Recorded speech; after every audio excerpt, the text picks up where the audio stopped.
Quando você vai vivendo um presente novo e bom a cada dia, por pior que tenha sido o seu passado, ele vai mudando com o seu presente. Claro. Essa coisa de eu não consigo mudar o passado. Realmente, não dá para eu alterar topicamente nada. Mas cada dia novo, com nova compreensão, nova ação, nova atitude, não me conformando com o meu passado, nem com qualquer sugestão de presente, e não tendo dúvida antes, me oferecendo inteiramente e integralmente a Deus, para que eu possa me transformar pela renovação da minha mente. Quando eu me entrego a esse processo, mesmo o pior passado vai sendo redimido no presente. E um futuro vivido por inteiro, como presente íntegro e completo, altera todas aquelas que tenham sido as calamidades do passado da gente. É só o indivíduo ter paz, paciência e perseverança. Porque sem que você sinta, até o que no passado foi algo que para alguém pode ter ficado com um peso extraordinário, o testemunho da integridade, da integralidade, da inteireza da vida presente, abraçando cada outro dia com a mesma e melhor atitude, vai alterando nas percepções das pessoas o significado do passado da gente. Porque o único lugar onde o passado existe é na memória, né? Ou da gente ou de quem nos sofreu, daqueles que nos sofreram. Porque ele não fica em nenhum outro lugar, a menos que você faça uma pirâmide em homenagem ao seu passado. Mas se você não fizer uma pirâmide em homenagem ao seu passado, ele só vai existir nas memórias ou nos registros. Ora, se na minha memória eu já vivi um processo de arrependimento, sei que estou perdoado e por causa disso me perdoo de verdade. Me perdoo em Deus que me perdoa. E vou vivendo com uma nova consciência limpa, boa, para com Deus e para com os homens. Pacientemente construindo dia a dia, outra vez ou pela primeira vez, o bom caminho e escolhendo a vereda excelente para nela caminhar. Se eu for tomando essas decisões todos os dias, em mim, o meu passado já estará resolvido, porque eu estou em Cristo.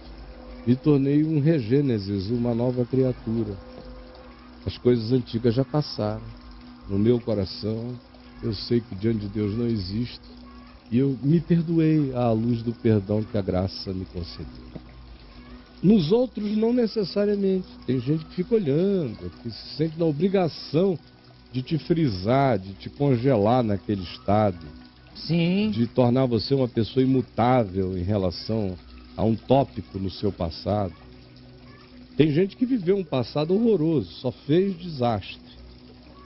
Mas mudou de vida e começou a construir uma vida nova. Mas pessoas as frisaram lá. Ah, o fulano é um desastre para sempre. Há outros que viveram não uma vida inteira, um passado desastroso. Viveram um tópico, 2 tópicos de um equívoco. Caiu num buraquinho. Sim, caiu, foi uma coisa única. Pô, caiu ali. Nunca tinha feito, nunca depois, mas os inimigos ficam esperando. Ou os que antipatizam, ou os que invejam, ou os que querem teu lugar, tua posição, ou os que não gostam de você nunca ter caído, de ter andado a vida inteira limpo, reto. Aí ficam olhando, aí fazem daquele buraco ali. Parece que é a única coisa que houve no teu passado. Você viveu num buraco a vida inteira. E tentam te frisar no buraco. O frame fica ali. Fica ali. Você fica parado. Como lidar com essa galera, cara? Pois é, bota a mulher lá, dentro do buraco, deixa ela cair no buraco, dá uma frisadinha nela, que é como fica a memória desse pessoal que faz questão de dizer.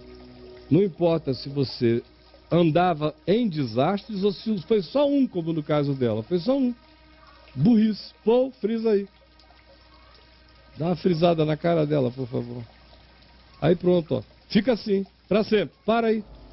Não, é pra frisar o vídeo. Parando. Pause. Isso. Aí fica pra sempre, não tá parando. parece que a pessoa não fez outra coisa na vida, a não ser escolher buraco. Aí você tem que... Pode parar, obrigado. Já que não deu para frisar, eu agradeço. Você tem que lidar do mesmo modo. Você não tem como mexer na cabeça de ninguém. Então, a única coisa a fazer é dizer, infelizmente, não quiseram compreender, tiveram todos os meios de me interpretar. Aqueles que observam a vida de alguém que foi consistentemente, durante muitos anos, uma vida desastrosa, têm, obviamente, que mais dificuldade de crer que alguma coisa nova possa estar acontecendo. Por isso, demanda paciência de quem está vivendo a transformação. Muita paciência, muita calma, muita tolerância. Você tem que olhar para trás e dizer, poxa, eu vivi 30 e tantos anos. Mas também, né? 30 e tantos anos de gandaia. Agora eu quero que a família inteira entenda, que os amigos, que todo mundo que ficou longe de mim compreenda, não. Eles vão ter que ver o fruto da minha vida. Pelos meus frutos, os bem-intencionados me provarão e me conhecerão. Isso no caso do ente desastroso contigo. No indivíduo que vivia uma vida limpa, certa, bonita, ordeira, sóbria, e um dia entrou numa. Vou pular no buraco também. Vou ver como é que é. Uma maluquice que te passou pela cabeça, um susto. Sim. Você pulou, viu a desgraça, saiu, mas os outros te frisaram lá. Aí ficam te tratando, é aquela mulher do buraco.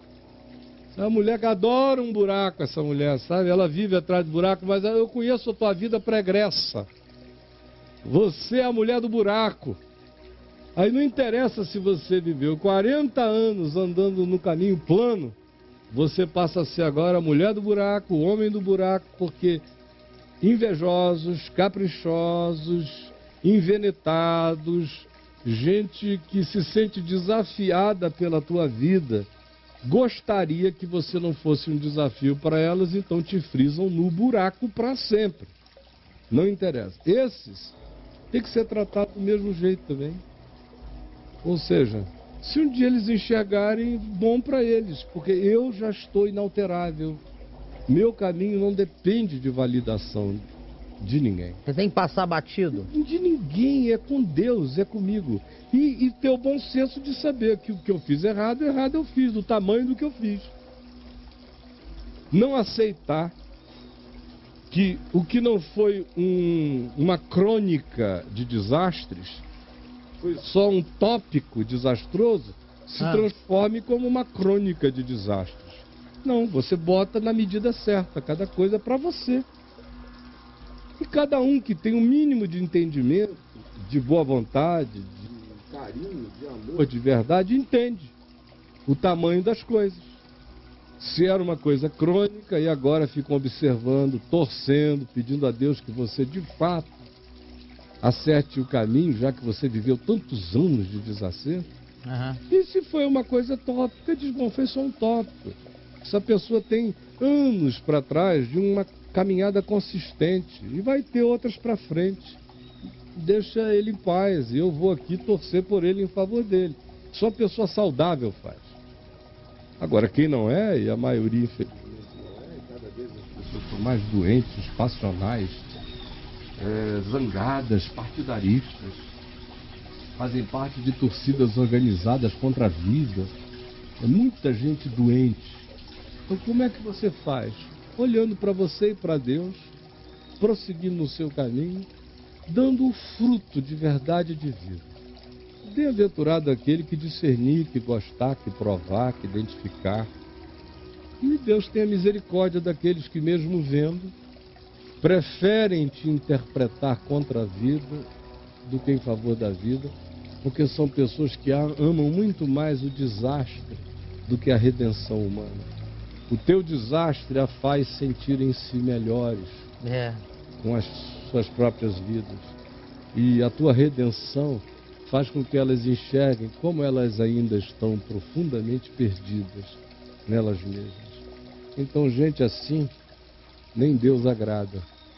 nem Jesus satisfaz. A que comparareis? A que compararei esta geração? Ah. Se a gente convida para chorar, vocês não querem. Convida para dançar, vocês não querem. Chama para tocar flauta, vocês são contra. Chama para a gente brincar de enterro de caixão, vocês também não gostam. Não quer saber de nada. Então, nem Deus agrada a vocês. O que Jesus fez é o que a gente tem que fazer. Ele, sem nenhuma culpa. Nós, com culpa ou sem culpa, mas perdoados, temos que andar do mesmo modo. Não parar para ficar se deixando sequestrar pelo interesse patológico de alguns de frisarem a tua existência num buraco para que eles se sintam melhores, imaginando você nas suas poças de miséria humana. E sem nem notarem, ou às vezes até notando que você está voando voos alcondorados, feliz, grato em Deus, liberto, mas o cara quer se auto-enganar, é um problema dele, ele vai responder diante da luz do Eterno. Quem teve toda a chance de ver que não era e preferiu fazer o que não era, passar a ser, pela construção mentirosa de uma realidade que não existe, esse indivíduo tem o seu quinhão sério de responsabilidade, é um falsificador da existência do próximo e é um indivíduo que não crê na bondade e na graça de Deus em favor do próximo e fica sempre torcendo para que o outro não tenha jeito. Quanto menos alguém não tenha jeito, mais álibi eu tenho para as coisas que em mim eu não quero consertar. No fim de tudo, é assim que a vida é e as pessoas são na sua maioria. Caio, e essa forma da gente encarar o passado assim é bom para rasgar a nossa culpa no meio, né? Tira a culpa total, né? Ah, sim. Quando eu olho e sei que eu estou perdoado, aí é que eu consigo usufruir o Evangelho. Quem não tem um passado resolvido não terá um presente firmado, feliz e ereto em esperanças diante de Deus. Não terá. É por isso que lá em Romanos, aqui em Romanos, no capítulo 8, Paulo nos diz, quando ele começa a dizer quem nos separará do amor de Cristo e quem é que vai nos acusar, se quem iria nos acusar resolveu advogar a nossa causa. Quem vai nos condenar, se quem poderia nos condenar resolveu nos justificar gratuitamente. Quem isso, quem aquilo, ele vai dizendo, olha, quem poderia decidiu que é por nós. Que é por nós. Então quem será contra nós? Até que ele chega naquele momento multidimensional da questão. Quem nos separará do amor de Cristo? Aí ele vai dando alternativas. Será, e nesses serás, ele inclui altura, profundidade, ele inclui dimensões, principados, potestades, poderes, qualquer outra criatura universal, de qualquer lugar, dimensão e existência. Nada, ninguém, nem dimensionalmente, nem com força de personalidade, nem por nenhum poder acusatório, tem a força e a capacidade de me separar do amor de Deus, porque Deus é quem me ama unilateralmente e não dá satisfação a ninguém acerca do fato de que Ele me ama. E quem não me ama, viva com esse barulho eternamente. Ele me ama. Então, diabo pode me separar do amor de Deus? Nenhum diabo, nenhum demônio. Nenhum complô de anjos. Ninguém. Eu sou inseparável. Quando eu tenho essa certeza, praticamente tudo está resolvido na vida. Você não tem mais medo de viver. Tem muita gente com medo de viver porque tem medo de errar. Quantidade enorme de pessoas que não dão passos que deveriam dar com medo de errar. Sim. São os que têm pânico de vida. São pessoas geralmente muito culpadas por religião, por família, por demandas diversas que outros impõem E o indivíduo fica sempre prestando relatório a esses entes da cobrança. Se apavora e se torna um indivíduo fóbico para a vida. Não dá passos. Outros têm medo de morrer. Praticamente todo mundo tem. Não só medo do modo como vão morrer, mas do medo de, em morrendo, como ficarão aqueles que eu quero bem. E o pior de todos os medos é, em morrendo, o que acontecerá comigo? Existe um comigo depois da morte? Ou não haverá nada e eu morrerei e cairei no nada total? Qualquer das alternativas, se não for aquela única alternativa que diz, não, você tem a vida eterna, você não morre nunca mais, você já passou da morte para a vida, fora essa certeza, todas as outras alternativas são angustiantes, são panicantes, são inquietadoras. Então, mas a morte não pode me separar do amor de Deus, ela pode me dar impressão de separação, porque eu não criei ainda que eu sou inseparável. Quando eu creio que eu sou inafastável de Deus, eu não tenho medo de viver, de tomar as decisões que eu tenho que tomar na existência, porque eu sei que Deus é comigo.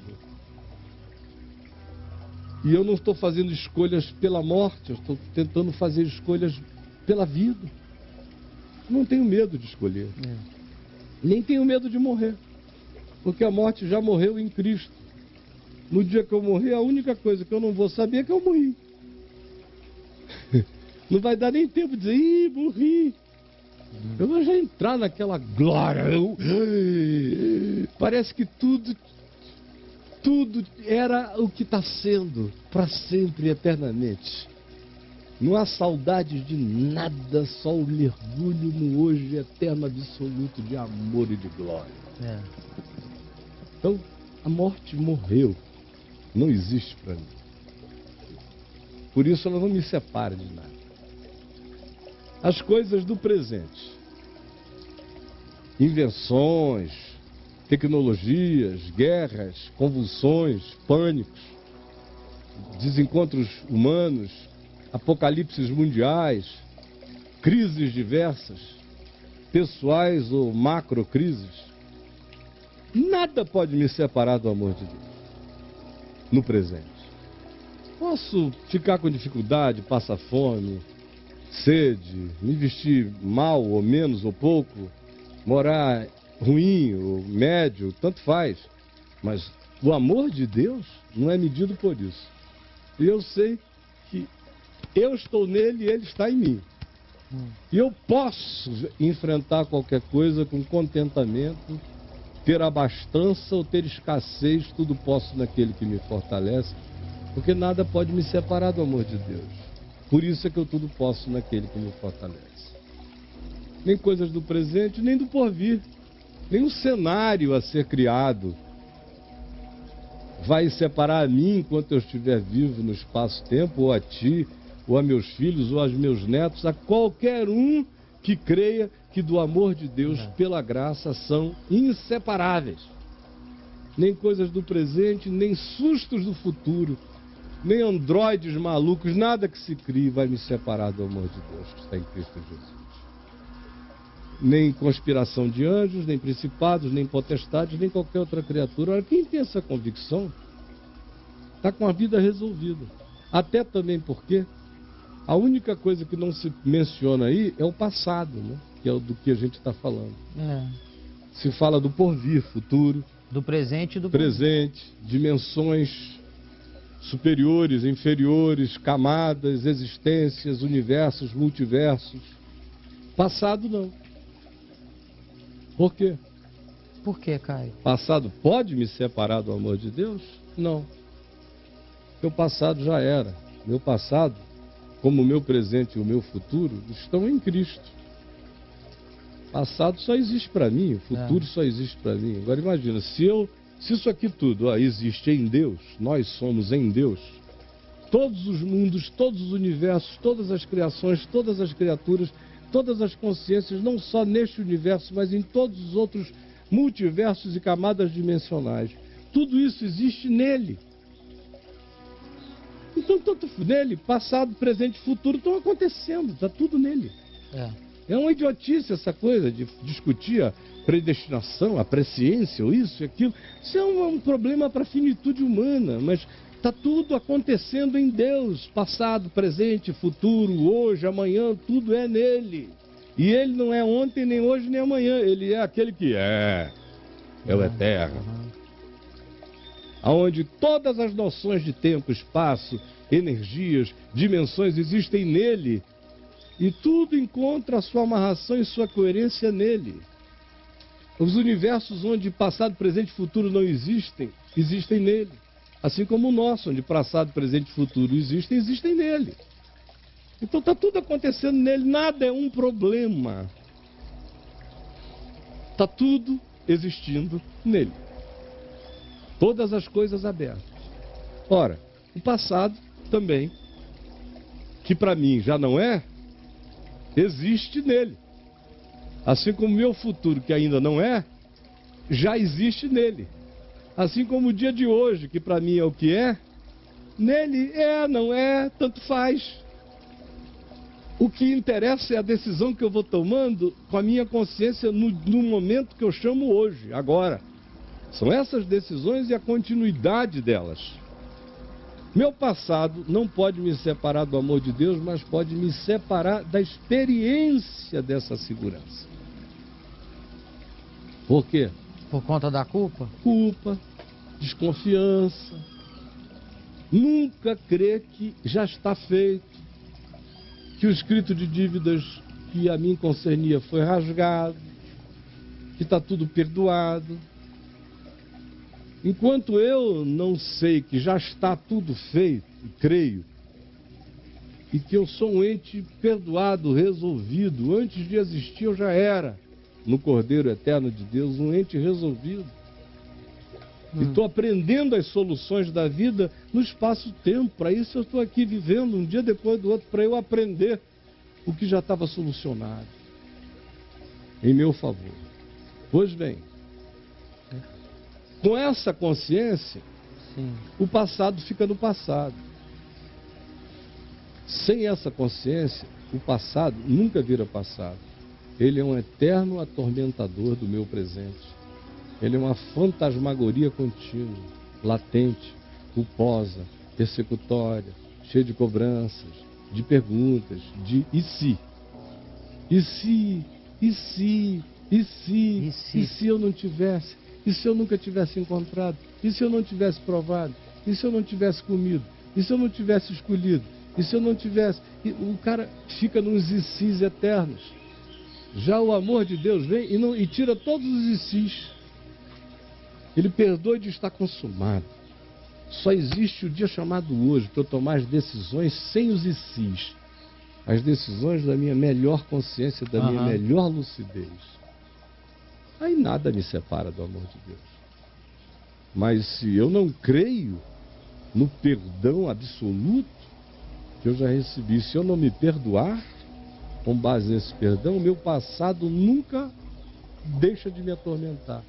E o tormento do meu passado relativiza qualquer experiência confiante e pacificada que eu possa ter em Deus no presente e no futuro. É um péssimo influenciador do presente, né, cara? Não, o passado é o desastre do presente e do futuro. Porque até as decisões erradas que a gente toma no presente, 90% delas são motivadas pelas nossas culpas passadas. É. Então, quando você anda culpado, a tendência é que a culpa produza mais culpabilidade. A culpa não me redime, a culpa me angustia, me deprime e me faz pensar que deprimido, então deprimido e meio, ferrado, ferrado e meio, culpado, culpado e meio, eu desisto de mim na cronificação da minha culpa. Eu vou desistindo de mim. É o perdão que afirma, que valida, que levanta, que dá a energia do entusiasmo de Deus em mim para viver com esperança. No perdão eu tenho futuro. Na culpa O meu passado é o meu diabo. Sabota o meu presente, destrói perspectivas futuras para mim e nunca me deixa saborear pacificadamente a alegria do amor de Deus nesta vida. É sério.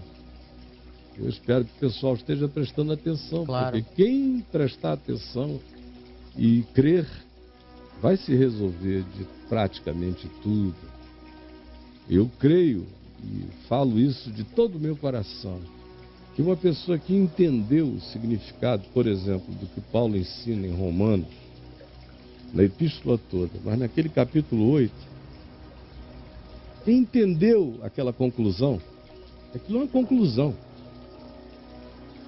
Quem entendeu aquele estado de confiança, de segurança, de solução em Deus pela fé, meu Deus, esse é um indivíduo que tanto mais quanto creia e viva pacificadamente naquele estado, ainda que ele tenha muitas dificuldades que todos nós temos, algumas e a maioria delas vêm circunstancialmente, nos acometem, outras, mesmo quando a gente está pacificado, surgem de relatividades do nosso coração, mas se a gente anda com aquela solução plantada em nós pela fé,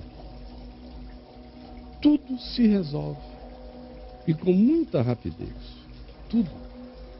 Quem tem aquele eixo solucionou a vida, apesar das relatividades da existência, aquela é uma âncora absoluta e eterna plantada em você. É uma segurança poderosa. Imagina o que é viver sem medo nem do passado, nem do presente, nem do futuro, nem de nenhuma camada dimensional, nem de diabo, nem de demônio, nem de conspiração de anjos, nem de susto, nada. Essa pessoa passará pela terra, viverá, não existirá, ela de fato viverá.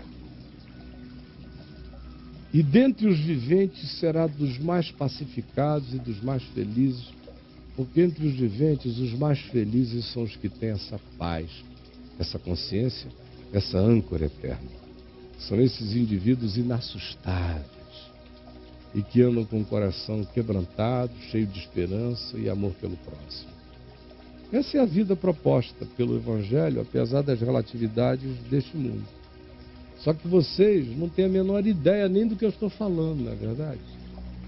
A maioria aqui, meu Deus, se estão vindo de igrejas e chegando hoje aqui pela primeira vez, estão ouvindo isso como se fosse uma novidade. A pedra fundamental do Evangelho virou uma novidade para os crentes. Até a pedra fundamental foi arrancada. Não estão construídos sobre essa consciência do Evangelho. Perdeu a base, né? Não tem nada. É paganismo. Paganismo em nome de Cristo, em nome de Jesus. Mas paganismo. É medo, é diabo atormentador, é demônio o dia inteiro. Eu tenho que pagar a minha segurança, comprar o zelador, o bedel celestial em meu favor. Tenho que pagar guarda noturno, com dízimo, com oferta. Tenho que ter um plano de saúde celestial, comprar uma mansão. Tem que comprar um terreno. Tudo na grana. Porque graça, amor de Deus, não garante nada. Eu é que garanto, o homem é que garante, pela via da religião. E uma religião bem diabólica, bem sem vergonhazinha, que é para o povo que não quer conversão poder dizer: eu prefiro dar dinheiro do que mudar o coração. E aí vai ficando esse desastre. Essa coisa. Pior do que em qualquer lugar da terra. Porque, como eu disse ontem, o pior estado espiritual é daquele que pensa que conheceu a verdade do Evangelho. E que confunde evangelho com igreja evangélica, com templo. Confunde o Evangelho com o Novo Testamento, com o livro, com a porção de livros. Lá no livro Bíblia e não aqui no coração. Confundem o Evangelho com o nome Jesus, com insígnias e símbolos. E mas são mais pagãos do que qualquer pagão. você chega num outro lugar, onde ninguém tem essa informação, você vê o que é um coração puro e aberto para acolher. Porque essa moçadinha que está aqui agora mesmo com a gente, ficou tão inoculada de veneno anti-Deus, anti-graça, injetados pela religião, que essa basicalidade que eu estou ensinando aqui, que foi a primeira coisa que eu aprendi para viver, para enfrentar demônio, diabo, para não ter medo de nada. Eu aprendi isso, foi a pedra fundamental da conversão. Hoje, não consegue nem ser compreendida de tão desvairada que anda a mente, a consciência e a imaginação dos nossos amigos. Então, gente amada, não tem como encontrar qualquer chance de vida feliz, equilibrada, pacificada, se eu não tenho o meu passado definitivamente perdoado, se eu não me perdoei e se eu não me sei pela fé inafastável e inseparável do amor de Deus que está em Cristo Jesus. Se eu não tiver essa convicção, posso me entupir de religião, me batizar todo dia, fazer o que você quiser, você vai continuar sendo esse pobre, cego, infeliz, miserável e nu, espiritualmente, descoberto, panicado, apavorado, depressivo que você tem sido, culpado e angustiado.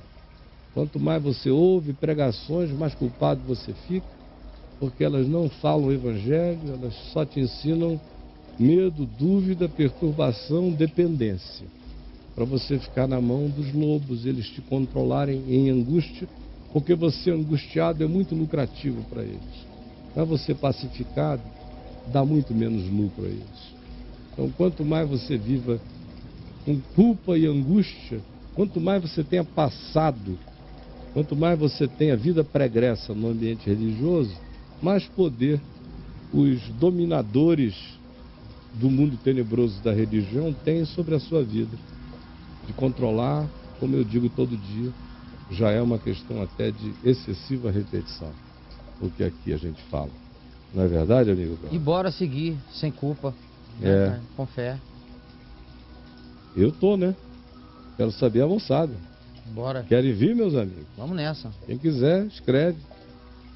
Você que não resolveu o seu problema de culpa e vive com latejamentos angustiosos, com não soluções que vão se perenizando e perturbando a sua vida, gerando tantas indefinições, tantas inseguranças, tantos medos, que depois de um tempo não é possível mais existir com aquele conjunto de fragilizações, de medos, de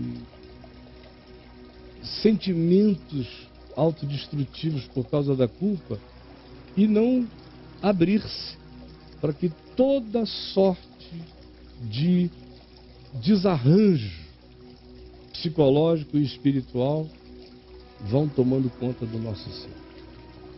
E aí não tem bom, querido. Viveu assim, vai colher o fruto de toda angústia, de todo medo, porque o efeito é justamente o oposto àquilo que se diz que a fé no Evangelho produz. Por exemplo, lá em Romanos 8. Quem nos separará? Né? Começa com: se Deus é por nós, quem será contra nós? Ora, se eu não creio que Deus é por mim, todos são contra mim. Todos, é o oposto. Está tudo enrolado. Está tudo enrolado. Deus não é por mim, eu não sei. Hoje Deus é por mim, mas hoje eu não sei se amanhã Ele será. É porque eu pequei. Porque eu assisti um filme que eu não devia, eu fiz uma coisa que eu acho que não está certo, e eu perdi. Aí Deus não é mais... Deus que pega, que bota a mão, que tira a mão, que bota a mão, que tira a mão, ou que pesa, mano. Pesa. Ainda tem que pesa, mano. Então imagina, Deus é por ti, o cara diz: depende. Às vezes sim, às vezes não. Tá danado. Tudo será contra ti, se você não tem essa convicção de que Deus é por ti. É tanto por ti que pagou o preço e disse: está consumado, acabou. Eu não sou mais um assunto para ninguém. O diabo não tem mais permissão de puxar assunto a meu respeito. Eu estou sob o sangue do Cordeiro. Diabo calado. Eu estou sob o sangue do Cordeiro. Quem é que vai questionar isso?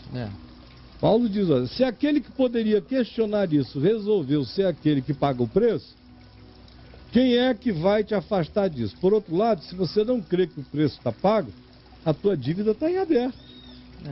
Você é todo medo, você é todo culpa. Não está pago, Não está pago. Dívida que não está pago ainda é dívida. Ainda devendo a quem? A Deus, ao diabo, as dimensões, é pior do que qualquer dívida humana. Uma perseguição miserável. E Deus é comigo da igreja, depende, né? Depende. É relativo. Depende de muita coisa. Não é sempre. O Deus da igreja depende. Não é o ti. Deus, o Deus está comigo. Está, e amanhã não é Deus sei. também. São homens criando sensações para ele. Quando se diz, quem poderá nos separar do amor de Cristo? E se conclui dizendo nada, porque o amor é dele por mim. Não sou eu bancando o meu amor por ele. Eu não me garanto de bancar o meu amor por Deus. Graças a Deus é o dele que me banca. Não é o meu que o banca. Não é, nada me separará do meu, nada separará Cristo do meu amor por ele. Parece que é assim que está dito. A frase não é essa. Nada separará Cristo do meu amor por ele. Não. Não, nada me separará do amor de Deus em Cristo. É o amor dele por mim. Se eu tenho isso, eu estou resolvido. Se eu não tenho isso, meu Deus, e admito. Presente, futuro, passado, principados, potestades, dimensões.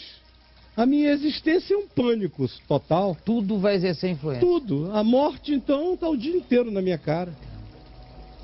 Então, como é possível você pretender viver uma existência que Jesus chamou de vida abundante, sem nenhuma das abundâncias de fé que garantem essa vida abundante?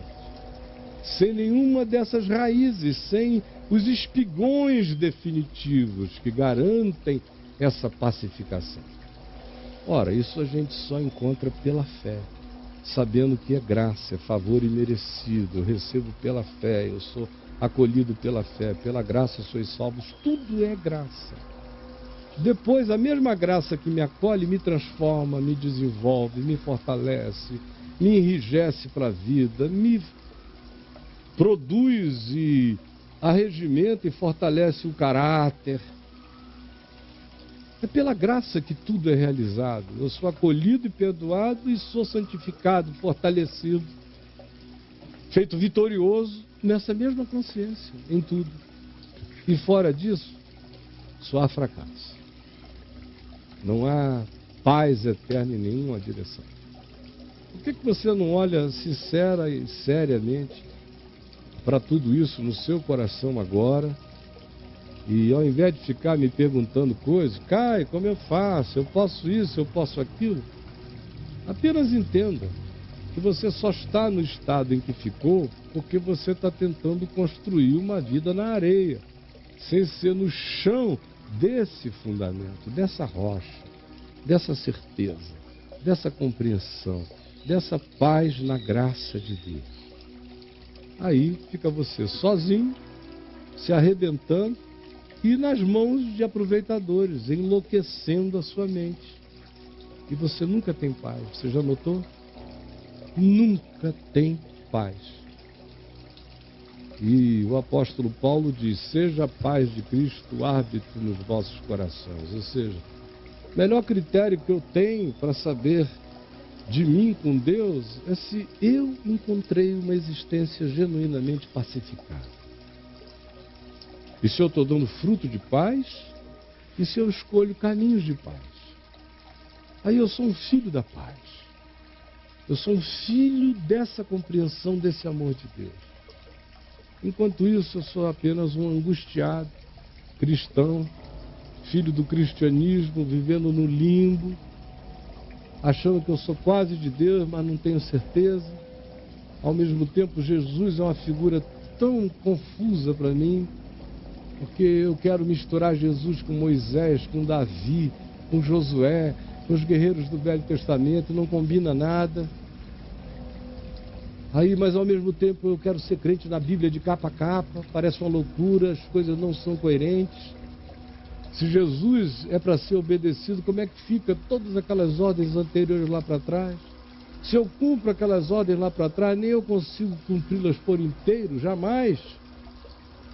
E ao mesmo tempo eu desfaço o escândalo da cruz, o evangelho de Jesus, o que ele disse que nele estava feito, consumado e definido, para sempre solucionado. Aí é você, nessa angústia, mudando de lugar, ouvindo gente doida, falando uma coisa, outro fala outra diametralmente oposta. Você mesmo tem Bíblia só para abrir, botar o dedo em cima, não conhece, você lê um verso aqui, aí sai com aquilo encasquetado, como se fosse uma tábua de tarô, mas a compreensão do Evangelho nunca entra em você, você nunca compreende nada. O Novo Testamento nunca foi entendido, a palavra, o ensino de Jesus nunca foi assimilada, você só está aí nervoso, frequentando campanha, botando dinheiro, desesperado, com medo de que a casa caia. É ou não é verdade? É ou não é verdade? Jesus permite que essa nossa conversa aqui, já quase uma hora de conversa, sobre o Evangelho, tenha chegado com luz na mente de alguns, que tenham entendido a nossa pregação e tenham crido na nossa pregação. E que a esses seja revelado o braço misericordioso do Senhor. Por favor, faz isto agora e permite que aqueles que até o dia de hoje nunca tinham compreendido, nem ouvido, nem entendido, estão cercados pelo nome de Jesus, sem evangelho, igrejas sem Deus, pregação sem boa nova, são cultos do toma, do arranca, do espoliar o outro, não do consolar, do pedir e não do dar, do exigir sacrifício ao invés de cobrir com graça pelo sacrifício que já foi feito. E daí tanta desgraça sendo vivida em teu nome na terra. Daí tanta doença sendo criada em teu nome na terra. Tanta infelicidade. Tanta gente ficando ruim por causa desse teu nome sem evangelho, sendo ensinado e praticado por muitos na terra. Abre o entendimento de cada um. Permite que nós tenhamos uma manhã boa, de pessoas que de fato queiram se resolver no Evangelho e encontrar as soluções definitivas da tua graça, conforme Jesus já ofereceu, para quem crê, para quem queira, para quem se entregue, para quem não impeça, para quem acolhe, para quem abrace agora. É o que eu te peço que aconteça.